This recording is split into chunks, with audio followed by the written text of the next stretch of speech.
When you play the Game of Thrones, you win or you die. It's a quote you might have heard 1,000 times already, but few words are as important to this groundbreaking fantasy series.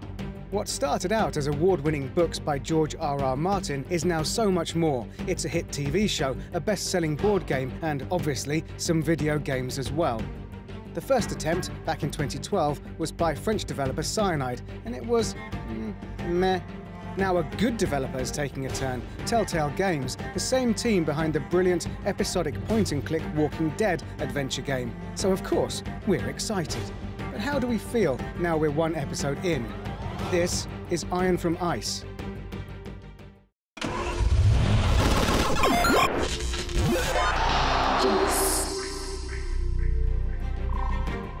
Unlike their take on The Walking Dead, Telltale's Game of Thrones is closer tied to the source material it's based on, particularly the HBO TV series. Set between the events of the 3rd and 4th seasons, right from the start of episode 1, there are major show spoilers if you're not already a fan.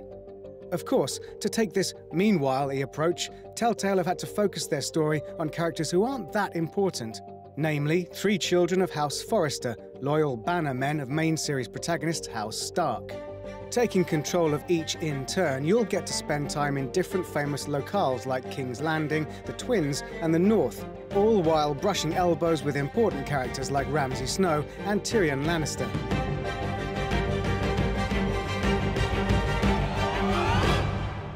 These scenes turn out best, as dialogue has always been what separates Game of Thrones from other fantasy series.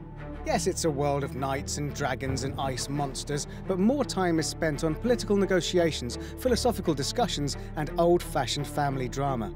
Conversations can be as compelling as any fight, and often words actually do speak louder than actions.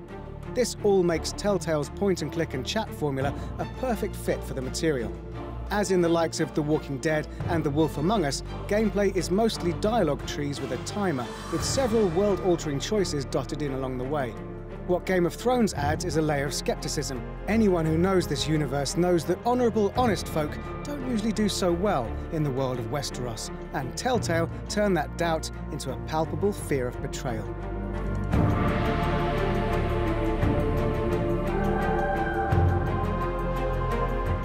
Unfortunately, what we spent most of the game afraid of was the action scenes. In principle, they're no different to other Telltale games, mostly quick-time events that sometimes ask you to do a bit of aiming as well.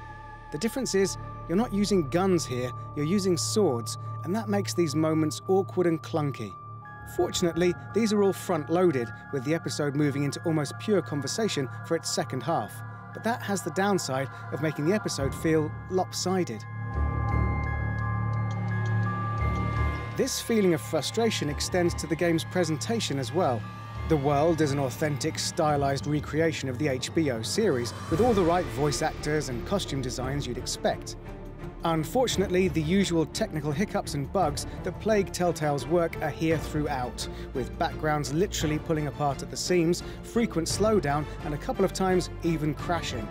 It's a lack of polish HBO viewers just won't expect, and it stands out even more next to otherwise excellent writing and performances.